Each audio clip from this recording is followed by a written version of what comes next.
Hello மக்களே, எல்லாருக்கும் வணக்கம் and welcome back to channel. இன்னைக்கு வீடியோவில் random day in my life vlog தான் பார்க்க போகிறோம். ஸோ நம்ம சேனல் ஸ்டார்ட் பண்ணி இத்தனை நாள் நான் டே இன் மை லைஃப் vlog போட்டதில்லை, இதுதான் ஃபர்ஸ்ட் டைம். ஸோ எல்லாரும் பார்த்துட்டு எப்படி இருக்குன்னு சொல்லிட்டு சப்போர்ட் பண்ணுங்க.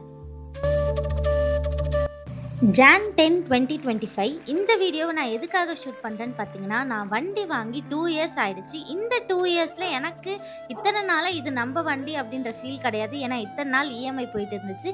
இந்த 2 இயர்ஸில் நான் ஒரு வாட்டி கூட என் வண்டியை வாட்டர் வாஷ் வந்து ப்ராப்பராக விட்டதே கிடையாது. ஸோ இதுதான் ஃபர்ஸ்ட் டைம் நம்ம இஎம்ஐலாம் முடிச்சதுக்கப்புறமா நம்மளோட குலதெய்வம் கோயிலுக்கு போயிட்டு வண்டியை பூஜை போட்டுட்டு வர போகிறோம். 2022 ஜான்வரியில் நான் வந்து வண்டி வாங்கியிருந்தேன்.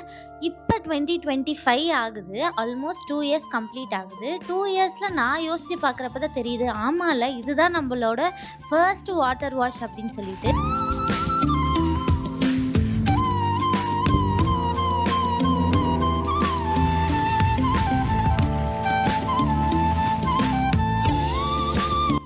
அப்போ ஆயுத பூஜைக்கெலாம் போடலையா, நீங்கள் வாட்டர் வாஷ்லாம் பண்ணலையா, பூஜை போடலையா அப்படின்னு நீங்கள் கேட்குறது எனக்கு கேட்குது.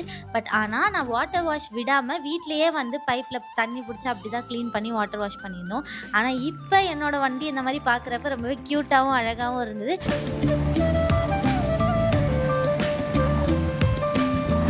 இதை பண்ணலை அப்படின்னு எனக்கு சுத்தமாக தெரியல. இப்போ இந்த வீடியோ எடிட் பண்ணுறப்ப கூட நான் யோசிக்கிறேன், ஒரு வாட்டி கூட அந்த வண்டியை வாட்டர் வாஷ் விடணும் நமக்கு ஏன் தோணவே இல்லை அப்படின்னு சொல்லிட்டு.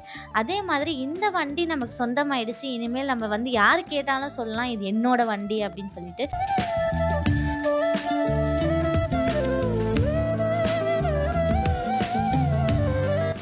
ஃபைனலி செகண்ட் டைம் வந்து வண்டிக்கு பூஜை போடுறோம். வண்டி வாங்கின புதுசில் இதே கோயிலில் இதே இடத்துல நின்று தான் நம்ம வண்டிக்கு பூஜை போட்டுருந்தோம். நெக்ஸ்ட் இப்போ வண்டி இஎம்ஐயில் முடிஞ்சதுக்கப்புறமா ஃப்ரெஷ்ஷாக அவனை குளிக்க வச்சு இப்போ வந்து செகண்ட் பூஜை போட போகிறோம். ஸோ ரொம்பவே ஹாப்பியாக இருந்தது குலதெய்வத்துக்கு கோயிலுக்கு வந்து நம்ம வண்டியை வந்து பூஜை போடுறது. ஸோ எனக்கு ரொம்பவே ஸ்பெஷல் அண்ட் தென் க்ளோஸ் கூட. நம்ம இந்த கோயிலில் வந்து என்ன வேணுனாலுமே அது வந்து நடந்துருது. அதனால் எனக்கு சென்டிமெண்டலாகவும் அது கூட என்னோட ஹாப்பினஸ்க்காகவும் நான் இந்த கோயிலுக்கு தான் எப்போவுமே வருவேன் டைம் கிடைக்கும். அதுக்கப்புறம் வண்டிக்கு பூஜை எல்லாம் போட்டு முடிச்சதுக்கு அப்புறமா வண்டியை வந்து ஏற்ற சொன்னாங்க எலுமிச்சை பழம் வச்சு. சென்டர் ஸ்டாண்ட் போட்டதுனால என்னால் சென்டர் ஸ்டாண்ட்லேருந்து எடுக்கவே முடியல. அப்புறம் அவங்க கூட கொஞ்ச நேரம் போராடி முடிச்சதுக்கு அப்புறமா சென்டர் ஸ்டாண்ட் எடுத்துட்டு அந்த எலுமிச்சை பழத்தையும் நசுக்கியாச்சு.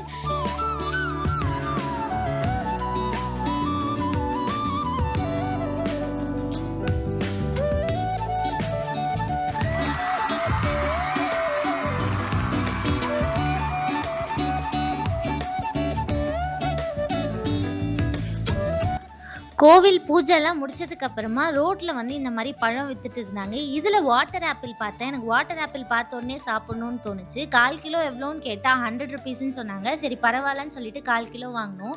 வாங்கிட்டு வாஷ் பண்ணி சாப்பிட்டு பார்த்தா ஒரு டேஸ்ட்டுமே கிடையாது. புளிப்பும் கிடையாது, துவப்பும் கிடையாது, எதுவுமே இல்லை. வெறும் வாட்டர் ஆப்பிள் அப்படின்ற பேருக்கு ஜஸ்டிஃபை பண்ணிச்சு. அதுக்கடுத்து இந்த பெரிய கொய்யா பழத்தை பார்த்துட்டு அங்கேயே வச்சுட்டு அங்கேருந்து கிளம்பிட்டோம். ஸோ இப்படி தான் என்னோட நாள் போச்சு.